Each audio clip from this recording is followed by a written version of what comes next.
এ কি, তুমি আজকে এলে যে? হ্যাঁ বলছি কেন এলাম। আগে ঘরের ভেতর আসতে বলুন। ঘরের হবু লক্ষ্মীকে বাইরে দাঁড় করে এত প্রশ্ন করছেন। উফ, এসো মা, ঘরে এসো। এবার বলো, তুমি আজকে কেন? কাল তো তোমার বাবা মার আসার কথা ছিল।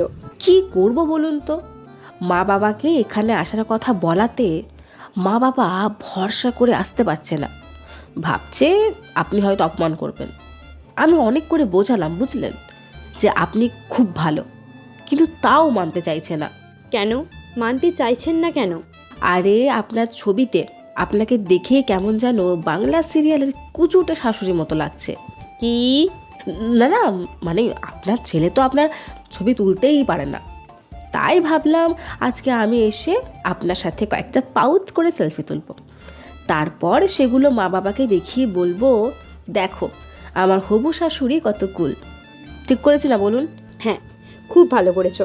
এসো, ঘরে এসে বসবে, এসো। হ্যাঁ আপনি চলুন, আমি একটু ওয়াশরুম থেকে আসছি।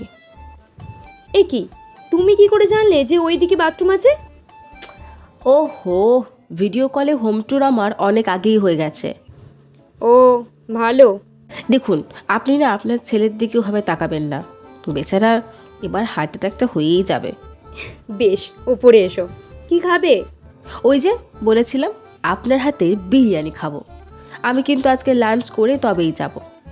সে না হয় খেয়ে যেও, কিন্তু বিরিয়ানি জোগাড় করতে তো অনেক টাইম লাগবে। সে কি, আমি তো জানি আপনার ছেলে খুব ভালো সবজি কাটতে পারে, ওকে কাটতে দিয়ে দিন। আর তুমি কি করবে? আমি আমি খাবো। দেখুন, আমি কিন্তু মেনলি বিরিয়ানি খেতে এলাম, আর আপনার ছেলের সাথে আগেই কথা হয়ে গেছে, ও আমাকে চিকেন রান্না করে খাওয়াবে। সামলে থাকিস খোকা। শুনুন, আমি আজকে আসি। শ্বশুরমশাইকে বলবেন আমি এসেছিলাম, পরের বার এলে ওনার সাথে জমিয়ে আড্ডা দেব।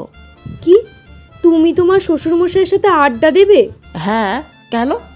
আমি তো আমার বাবার সাথেও বেশ জমিয়ে আড্ডা দিই, তো ওনার সাথে কেন দেবো না? ঠিক আছে, আজকে সাবধানে বাড়ি যাও। আর বাড়ি গিয়ে মা বাবাকে কাল আসতে বলো। হ্যাঁ বলবো, আজকে আসি।